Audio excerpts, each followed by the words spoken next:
আজিৰ এই আমাৰ উঠামঞ্জি গাঁৱত আমি কিয় এই আমাৰ প্ৰেছ মিডিয়া আমি মাতিব লগা হ'ল কাৰণ আমি 5-6 বছৰ আমি পাৰ কাম কৰি আছিলোঁ, পাৰ বিজনেছ আমি কৰি আছিলোঁ। এই 5 বছৰ 6 বছৰ আগত আমাৰ একো অসুবিধা নাছিলে। আমাৰ যিখিনি তিৱা আছে, আমাৰ কাৰ্বি আছে, লগতে আমাৰ মুছলিমসকলেও আছে, তেওঁলোকে আমাৰ পৰা পাৰ নিয়ে, পাৰ চাপ্লাই কৰি থাকে। কিন্তু আজিৰ তাৰিখত এটা আমাৰ ঘটনা ঘটিব লগা হৈ গ'ল। কিন্তু আমিতো তেওঁলোকক আমি একো কৰা নাছিলোঁ। যি তেওঁলোকে যেনেকুৱা ৰেটত কিনি আছে, তেওঁলোকে 25 টকা বা 30 টকা তেওঁলোকে কিনি আছে, তেওঁলোকক আমি কথা কৰা নাই। কিন্তু আমাৰ লোকৰ পৰা অহা আমাৰ যিখিনি গাড়ী ড্ৰাইভাৰ আৰু গাড়ী মালিক, তাৰপিছত বাঁহ মালিক, তেওঁলোকক এতিয়া ধৰ আমাৰ গাড়ীবিলাকক মানে তেওঁলোকে আহিব দিয়া নাই। সেইটো বিষয়লৈ আমি এতিয়া উল্লেখ কৰিব বিচাৰিছোঁ যে প্ৰথম আমাক ফোন কৰি কিনি দম দিছে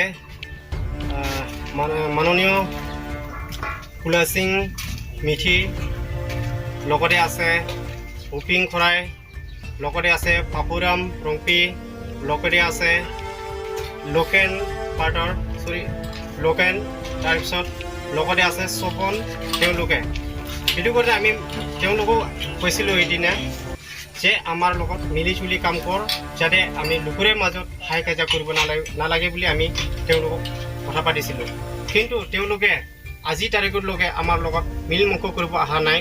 সেইটো কাৰণে আজি আমি এই আমাৰ চেংথং ৰংখাং আৰু আমাৰ তুৰামলা আৰু এই আমৰিৰ যি প্ৰেছ মিডিয়া তেওঁলোকক আমি ইয়াত মাতিব লগা হ'ল। এইটো কাৰণে আমি আজি তেওঁলোকক বাই একশ্যন আমি কৰিব লাগে বুলি আমি অনুৰোধ কৰিছোঁ যে যাতে ভৱিষ্যত যেনেকুৱা হাই কাজিয়া হ'ব নালাগে। সেইটো কাৰণে আমি সেই প্ৰেছ মিডিয়া আমি মাতিছোঁ। আৰু লগতে আমি যে মাল কিনি আছোঁ, আমিতো ডাইৰেক্ট তেওঁলোকে আহি কিনি কিনা নাই। আমি মাতাৰ কাৰণে তেওঁলোকে আহিছে, নগাঁৱৰ পৰা আহিছে। আমাৰ মালিকৰ নাম আছে আইজুল আলী। তেওঁ আমাৰ পৰা মাল গোটাই নি থাকে, গোটাই লৈ থাকে।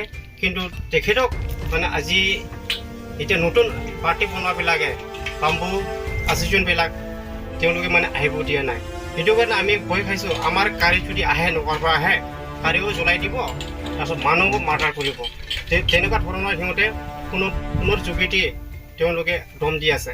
সেইটো কাৰণে আমি যোৱা 15 আগষ্টত আমি সন্ধিয়া 5টা বজাত আমি আমাৰ পলুখুঞ্জি আউটপোষ্টত আমি যাইখিনি আমি FIR দি আহিলোঁ। FIR দিয়াৰ পিছত আমাৰ IC ছাৰে তেওঁলোকক মাতিছে যে আপোনালোকে মিল মুখ কৰিব আহিব বুলি তেওঁলোকে IC ছাৰে তেওঁলোকক মাতিছে। কিন্তু তেওঁলোকে আজি তাৰিখলৈকে তেওঁলোকে অহা নাই। সেইটো কাৰণে আমি এতিয়া ফৰেন একশ্যন কৰিব লাগে বুলি আমি IC ছাৰক আমি অনুৰোধ কৰিছোঁ।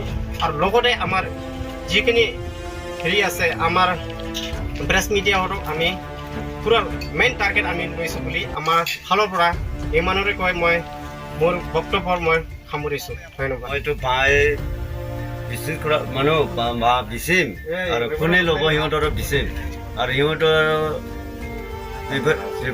কেইটা আৰু নিজে খাজা হৈ আছে। আমিতো কি জানো কোনে মানুহ কেইটাই ৰেট বেছিকৈ দিব পাৰোঁ তাতে দিম। তাৰ পৰা আৰু আমিতো সিহঁতৰ যদি নলয় এইটো মালটো কি কৰিম, পেলাই দিম নেকি, এনে উপায় কৰিম নেকি? মই এইটো যদি বেচিব যদি নাপায় মই কাম কৰাটো কি? মই ল'ৰা ছোৱালী শুনি খাব, সেইটো কাৰণে মই ইহঁতৰ কাৰণে মই লগাইছিলোঁ বাঁহ কিবা চাৰু কিবা লগাইছিলোঁ। মই ধৰ পিছা মানুহটো বিচিমে আৰু ইহঁতৰ আৰু কি আৰু উল্টা পুল্টা কৈ থাকিলে আৰু আমি মাৰটো আৰু শুনি ল'ব মোৰ বাঁহটো হেৰি তেনেকুৱা বিজনেছ মানুহ যদি আহে সিহঁতৰ যদি উল্টা পুল্টা কৰে, আপোনালোকৰ আহিব পাৰে কোনো ৰেট বেছিকৈ দিব সিহঁতৰ মই দিছোঁ। সিহঁতৰ যদি 30 টকা দি আছে, চব কিবা 30 টকা দিছে, আপুনি পাৰিলে আহিবলৈ মই কোৱা নাই। তেতিয়া আৰু সিহঁতৰ আৰু বিভাৰীকেইটা আৰু নিজে ৰাস্তা কিবা হৈ আছে, কাজিয়া খুজি হৈ আছে, এইটো কেনেকৈ হ'ব? এইটো নহ'ব নহয়। তেনেহ'লে যে সেইফালেতো আৰু কি কৰিম? এইটো মালটো এতিয়া বাঁহটো আৰু এতিয়া উপায়িকা কি কৰিম সিহঁতৰ ঘৰত লৈ যাব না সিহঁতৰ কোনো বন্ধ কৰিব নাপায় নহয় এইটো কি হ'ব এনেকুৱা হ'লে